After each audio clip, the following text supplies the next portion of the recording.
Tudo que é do campo do excesso faz mal e desumaniza. Falaremos hoje sobre os distúrbios emocionais, ansiedade, depressão, entre outros.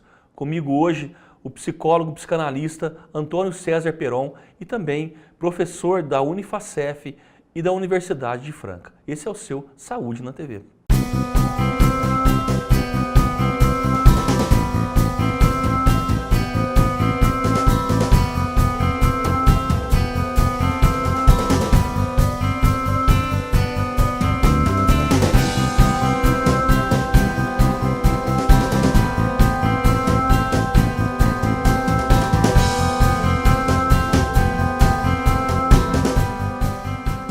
Peron, meu amigo, muito obrigado por ter vindo e participado do nosso programa Saúde na TV de hoje. Doutor Eduardo Miranda, eu que agradeço esse convite muito especial e nós estamos aqui para conversar a respeito, de algumas questões da ordem do psicológico em que a gente possa estar contribuindo de uma certa forma para aqueles que estão nos vendo nesse momento. Maravilha, vamos para a primeira pergunta? Claro. Vamos lá. As desordens psicológicas da modernidade. Hoje elas estão igual na época do Freud, que foi o pai da psicologia, né? Como é que está isso? O Freud, o pai da psicanálise, né? Claro que nós temos que estar atentos àquilo que estava à disposição. É interessante nós verificarmos, Eduardo, que quando você fala das desordens emocionais, tem um ponto que é fundamental, né? Que esta é a grande contribuição da psicanálise. Nós podemos dizer que o indivíduo envelhece, então ele passa por uma linha do tempo, e muitas coisas vão acontecendo. Por exemplo, nós não somos iguais aos 14, 16 anos. Porém, na constituição psíquica do sujeito, nós podemos afirmar que esse sujeito, que é o sujeito do inconsciente, ele não envelhece. Ele pode ter 12, 14, 90 anos, ele vai ter uma condição psíquica que não vai ter aquela condição de falar, ele está envelhecido. Não. Então, nesse sentido, muitas coisas que aconteciam na época, no final do século XIX, no início do século XIX, onde Freud ele vai criar a psicanálise, vai apontar para algum tipo de sintoma que o incomoda muito.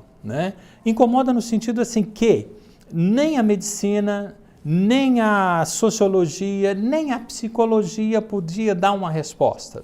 Por exemplo, os primeiros sintomas que Freud vai se preocupar é com as afasias. Que é afasia? As afasias é essa alteração da linguagem, a perda da linguagem, onde a pessoa pode ficar num processo de dislalia, numa tartamudez, numa mudez, onde verificou-se que não tinha nada de orgânico. Então tinha alguma coisa ali, inclusive ele escreve um artigo sobre isso, ele escreve um livro sobre as afasias, onde ele vai mostrar que tem componentes que não é do domínio da consciência do sujeito que vai ali e prevalece. Se nós falarmos em afasias, nós podemos ver que temos pessoas afásicas até hoje. A outra, são as histéricas, que ele vai nomear assim, que eram aquelas, principalmente mulheres, que elas chegavam no hospital de Viena com um desmaio. Verificava-se se havia ali um componente orgânico, um componente outro que pudesse provocar esse desmaio, percebia-se que não tinha nada. E nós sabemos até hoje que chega muito nos pronto-socorro ainda, não só mulheres, mas também homens em crise de histeria, onde tem todo um desfalecimento, uma convulsão. Nesse sentido, Eduardo, nós podemos dizer que esse sujeito ele produz o sintoma da mesma forma. Apenas o que vai modificar são os elementos onde perpassam esse sentimento, esses afetos do sujeito. Então nós temos, na época tinha algumas questões muito fortes, por exemplo, em relação à moralidade. Hoje nós temos algumas questões também fortes em relação a isso. Apenas muda essas configurações, mas esse sujeito, naquela condição que eu falei desse tempo lógico, que é o não cronológico, que é o tempo que determina o sujeito, podemos dizer que esses sofrimentos eles vão resistindo ao longo do tempo. Muda onde ele aparece e o formato como ele aparece, mas a sua causa, vamos dizer assim, né? Aquilo que o fundamenta, podemos dizer que são tem as mesmas lógicas, que seria aquilo que nós falamos, a lógica do inconsciente, né? Sabendo que o inconsciente é aquele saber onde não se sabe sabendo, sem que o sujeito tenha consciência, algo aparece e rompe, né, aquilo que nós podemos chamar de seu controle. Perão, o que na atualidade mais modifica o inconsciente do indivíduo? Olha, nós não podemos falar modifica, mas que interfere, né? Quais são os fatores atuais que hoje interferem? Doutor Eduardo, tem umas questões que são fundamentais. Existem dois campos, né? Vamos falar assim, que faz uma determinação do sujeito, que exige muito do sujeito, que é o campo do amor e o campo do trabalho. Lembrando, para isso nós vamos ter que voltar um pouquinho e fazer uma marcação de que esse sujeito, que nós vamos chamar de normais, ele é marcado por uma falta. Ou seja, é um sujeito que ele sabe, a partir de um determinado momento da sua existência, que ele não dá conta de tudo, que algo lhe falta. Esse fator é preponderante para a sua sanidade, né? Claro que advém ali um monte de sofrimentos, mas também é por causa dessa falta que ele vai, a partir daquilo que nós chamamos de desejo, ele vai ser um ser de desejo, porque quando falta, ele fala assim, bom, se falta, o que eu coloco no lugar? Bom, eu vou colocar e fazer isso, mas isso é do meu desejo, né? Então, a partir do momento em que ele vai tentar buscar um substituto, porque se falta, algo foi perdido. O que é perdido no sujeito? A sua condição de totalidade. Tudo posso, tudo consigo, nada me atinge. Essa é uma ilusão, porque nós, a partir do momento que somos esses seres faltantes, nós somos inseridos no campo do social, nós somos inseridos no campo da cultura. E logo nós vamos nos deparar com o quê? Com a lei, com as leis. E isso, né, tanto a lei explícita quanto as leis implícitas. E isso, de certa forma, faz com que o sujeito busque algo para fazer um contorno disso. Aí que existem duas situações interessantes na vida do sujeito, que ele vai ter que suportar o que a gente chama desse golpe narcísico, onde ele vai saber que nem tudo, né, repito, ele pode, que é no amor e no trabalho. Né? Ou seja, o amor é uma condição muito interessante, né? Porque ele nunca sabe aquilo que determina ele gostar de alguém. É algo do inesperado. E ele vai ter que fazer um investimento afetivo amoroso nesse outro que é estranho a ele, sem ter a certeza que vai ser correspondido. Olhe bem a aventura que é a condição amorosa. Aí hoje reside uma grande dificuldade nesse campo do amor. Por quê? De certa forma, eu quero o amor perfeito. Onde que eu busco o amor perfeito? Na condição imaginária. No imaginário tudo pode, porque o imaginário ele vai me dar uma condição para chegar no campo da fantasia. E esse imaginário hoje, ele é sustentado pelo excesso da mídia. O que acontece? O sujeito fica o tempo todo, por exemplo, no celular, no notebook, ou seja, na mídia, no computador, e ele começa a ter uma perda de contato real com o outro. E o amor imaginário, ele é sustentado, como a gente fala, imaginário, numa imagem, né? Numa representação. E quando ele vai para a condição amorosa, ele não encontra aquilo que ele fantasiou. Aí ele não dá conta, né, de lidar com aquilo que escapa por entre os dedos. Né? Porque na condição amorosa ele precisa fazer uma coisa que o poeta Cazuza nos disse, que o amor a gente inventa. Portanto, o amor é uma invenção, uma boa invenção. E eu tenho que suportar essa diferença do outro, né? Quando eu vou exigir algo dele, mas eu não sei se eu vou ter em troca. E eu também não sei para que eu sirvo para o outro. Aí é uma combinação que poucos dão conta. Essa é no campo do amor. No campo do trabalho, eu acho que nós encontramos agora algumas dificuldades maiores, que é dar conta não só da qualidade, mas dar conta também de uma quantidade. Porque estabelece hoje, no campo do trabalho, uma grande competição, né? E a competição é no sentido de ser o melhor. Eu vou ser o melhor, o mais produtivo, que eu tenho mais qualidade e, mais do que nunca, eu quero aparecer, né? É uma disputa ingrata essa, porque o preço é muito alto. E, doutor Eduardo, esse excesso de movimento, porque a demanda passa a ser alta, ela é complicada principalmente nos profissionais da saúde. E que nós conhecemos ali, vamos chamar assim, uma questão chamada burnout. A síndrome de burnout. A síndrome de burnout, é uma síndrome, né? Ou seja, a hora que o sujeito vê, ele está totalmente desenergizado. Ele não consegue ter força para realizar aquilo que ele gosta, que ele precisa. É complicadíssimo esse ponto, né? Eu preciso chamar o nosso primeiro intervalo, a gente fala mais sobre a síndrome de burnout no segundo bloco. Ok. Você que está nos acompanhando, nós voltamos já já.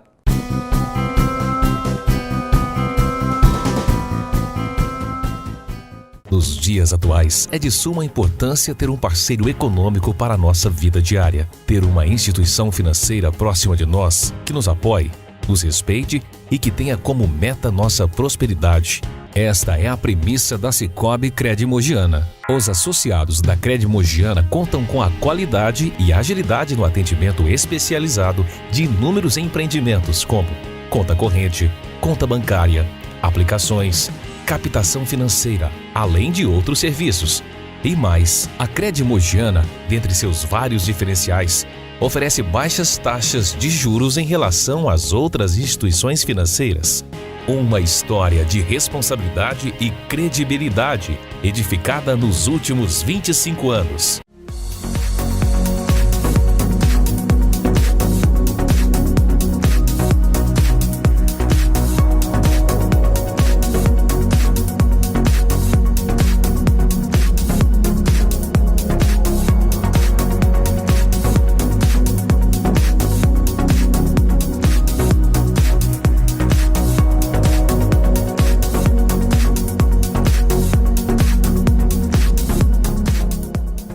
Chegou o SOS Me, uma solução simples para quem está na melhor idade, mas prefere continuar a viver em casa com liberdade e independência.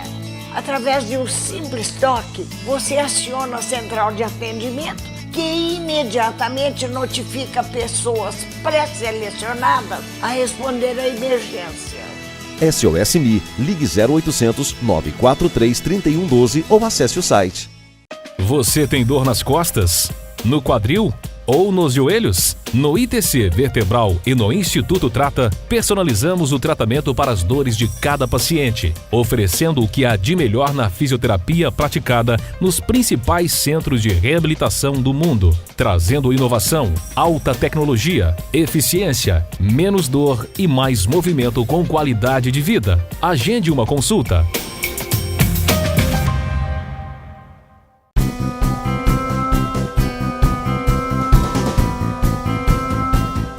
Estamos de volta com o psicólogo Dr. Antônio César Peron.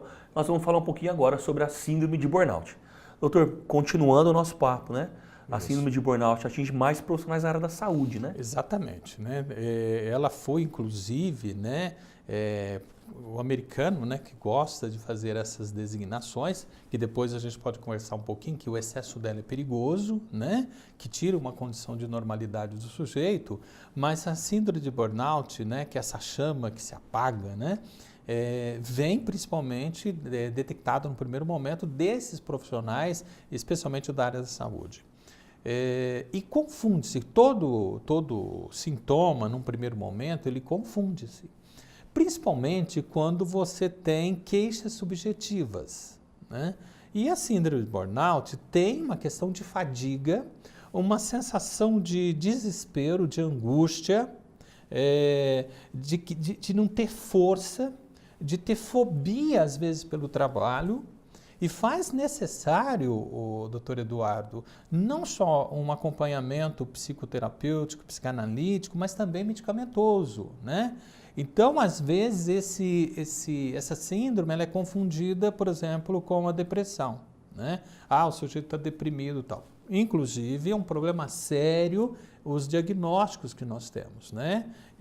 Como eu estava falando anteriormente, a dificuldade que a gente tem hoje, de um primeiro momento, em psicanálise, em psicologia, eu vou falar mais na questão psi, fazer um diagnóstico preciso num primeiro momento. De depressão, por exemplo. Por exemplo, de depressão, né?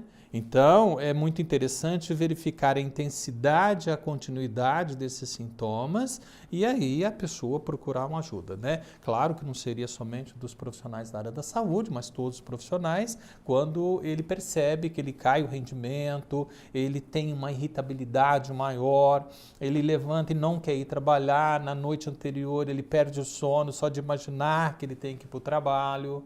Ali já são elementos fundamentais para ele buscar uma ajuda.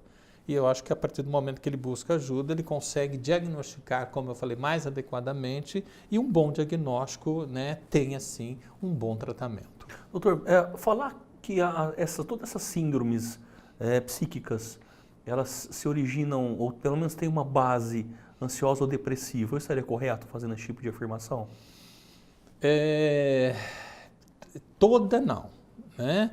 Eu acredito que o sujeito, quando ele está, né, próximo, quando ele está com o seu real da impotência, com aquilo que ele não consegue se safar, com aquelas dificuldades que ele tem de dar um passo à frente, de entender o que está acontecendo, nem sempre é em função de uma depressão, né? São situações mesmo em que ele fica, né, na maioria das vezes, angustiado. Tem uma situação que provoca essa angústia. E um psicanalista francês, Jacques Lacan, vai dizer que a angústia é um afeto que não se engana, ou seja, se angustiou, pode saber que tem algo ali a ser revelado, né? Nós nos deprimimos muito, né? Deprimimos. Agora, esse estado depressivo, ele não pode ser confundido com um quadro de depressão, né? Muitas vezes no consultório chegam as pessoas dizendo, olha, estou aqui porque eu estou em depressão. Você vai ver, não é em depressão, tem algum fator que o deprime. E é interessante que toda elaboração que o sujeito possa fazer, doutor Eduardo, é no estado de ensimismamento, mais para o lado depressivo do que eufórico. Na euforia não se elabora nada, não consegue absorver nada. Quando ele faz esse movimento de ensimismamento, aí ele tem uma condição de melhora, né? Então nós temos que estar muito atento. E do sintoma, eu quero aproveitar e dizer que o sintoma também tem o seu valor, né? Nós não podemos de forma nenhuma, quando chega um paciente, imediatamente tentar sanar esse sintoma. O sintoma, ele é portador de uma verdade. Nós temos que saber que verdade é essa. E ele faz sintoma. Inclusive, algumas questões assim que é chocante para o social. Por exemplo, a drogadicção, né? O que seria? O usuário de drogas. Faz uma função o uso da droga. Nós temos que saber que função é essa, antes de tratá-lo, antes de eliminar isso dele, né? Porque pode ser um quadro, inclusive, na utilização de drogas, Eduardo, que é um mal-estar atual, que é um emblemático da atualidade, né? Você ter que percorrer esse movimento do sujeito. Lembro-me de um sujeito que eu atendi em que ele não tinha nada para representá-lo, a não ser você é um maconheiro. Tirando isso dele, não tinha nada. Nossa. Né? De tão esvaziado que era esse sujeito. Então, nós também, profissionais, temos que tomar cuidado em tudo isso que nós estamos conversando, né? Para não confundir, né, as manifestações e muito menos para alívio, das vezes, do profissional, você vai dar um nome. Olha, isso aí é isso aqui. Já pronto. rotula, né? Exatamente, aí já rotula e a gente corre um grande risco. Então, eu penso assim, né, em relação a essa questão da atualidade, né? Perfeito, eu preciso chamar o nosso último intervalo e você que está nos acompanhando, a gente volta já já.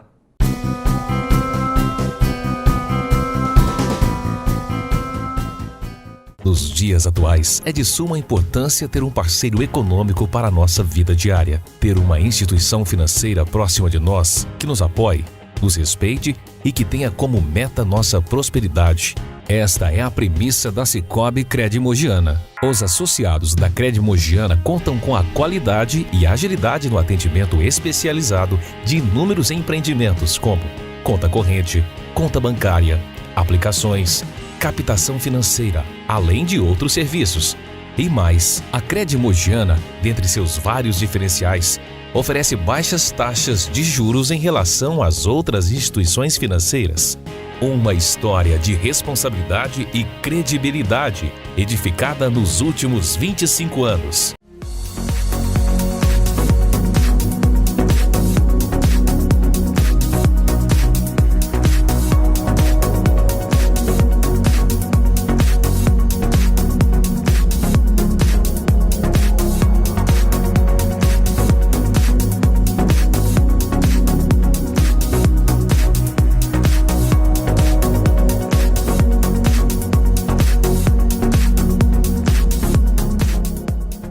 Chegou o SOS Me, uma solução simples para quem está na melhor idade, mas prefere continuar a viver em casa com liberdade e independência.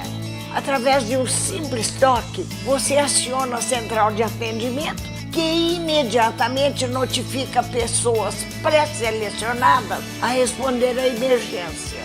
SOS Me, ligue 0800 943 3112 ou acesse o site. A Bem Viver é um estúdio diferente das academias convencionais. Aqui você encontra a evolução do treinamento funcional, com 100% de bom atendimento e orientação. Treino diferente a cada dia, com método dinâmico, prazeroso e nada enjoativo. Além de todas essas comodidades, temos também pilates, nutrição esportiva e estética. E são muitos os benefícios de se treinar na Bem Viver. Por exemplo, você vai desenvolver uma vida mais saudável e ativa, além de emagrecimento, força, resistência, agilidade e muito mais. Você tem dor nas costas? No quadril? Ou nos joelhos? No ITC Vertebral e no Instituto Trata, personalizamos o tratamento para as dores de cada paciente, oferecendo o que há de melhor na fisioterapia praticada nos principais centros de reabilitação do mundo, trazendo inovação, alta tecnologia, eficiência, menos dor e mais movimento com qualidade de vida. Agende uma consulta.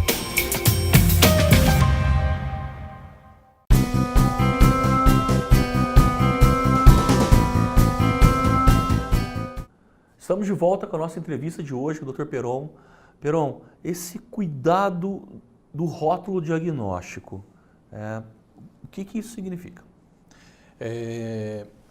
Claro que o que nós estamos falando aqui, né, doutor Eduardo, de uma forma mais sucinta, rápida, mas é interessante isso que você colocou, porque no excesso de diagnóstico eu acabo eliminando as condições naturais de um sujeito. Por exemplo, nós podemos ficar tristes. A tristeza faz parte da estrutura do sujeito. E, de repente, nessa demanda do cotidiano, da demanda atual, nós não podemos ficar mais tristes. Se você ficar triste, você está depressivo, toma um antidepressivo. Não podemos. Perfeito. Há o sofrimento, há a questão da tristeza, assim como também existe a questão da alegria. O fato dele estar alegre não significa que ele está num estado maníaco, que ele está num estado que precisa tomar uma medicação para tal. Então, por isso que é complicado, né, aquilo que eu falei de diagnóstico na área psi. Você tem que estar muito atento a isso, né? Por exemplo, claro que nós temos elementos de marcação que vai apontar para aquilo que é do excesso que aí sim exige uma intervenção profissional. Mas fora disso, eu acho que o sujeito precisa ser mais natural. Ele tem que estar triste, sim, ele tem que estar assim, ensimesmado, ele tem que pular de alegria, né? E sem que ele tem que realmente encontrar um momento em que ele não sabe o que ele quer, não significa que ele está em crise existencial. Tem hora que nós não sabemos mesmo. Aí eu tenho que botar a trabalhar. E o sujeito, você sabe que tem uma característica importante, né? Ele sempre bota o outro é fundamental a trabalhar para ele, né? E uma das formas do outro trabalhar para ele que ele coloca no outro toda a culpa daquilo que não dá conta, né? É isso mesmo. Alguma orientação para o nosso público, para quem está nos assistindo nesse momento? Olha, o que eu posso falar é que nós temos uma condição hoje de fazer algumas reflexões e todo mundo que tiver um sintoma onde o incômodo é muito grande, se está intensificando, se está cada vez mais repetitivo, procura uma ajuda, né? Procura uma ajuda profissional para que ele possa trocar com esse profissional, para que o profissional possa fazer com que ele elabore essa condição de sofrimento dele, né? E tomar muito cuidado, eu falo sempre, né, no campo da educação, que é um assunto depois que a gente pode, né, tendo um outro momento da gente conversar, mas no nosso mundo atual, cuidado com os excessos. Tudo que é do campo do excesso faz mal. Tanto o excesso do tudo e o excesso do nada. Perfeito. Peron, queria te agradecer. Muito obrigado pelo aceitar o nosso convite, né, de estar aqui hoje. Eu que agradeço, doutor Eduardo, foi um prazer enorme e obrigado a todos que nos assistiu. Obrigado, um grande Peron. abraço. Muito obrigado.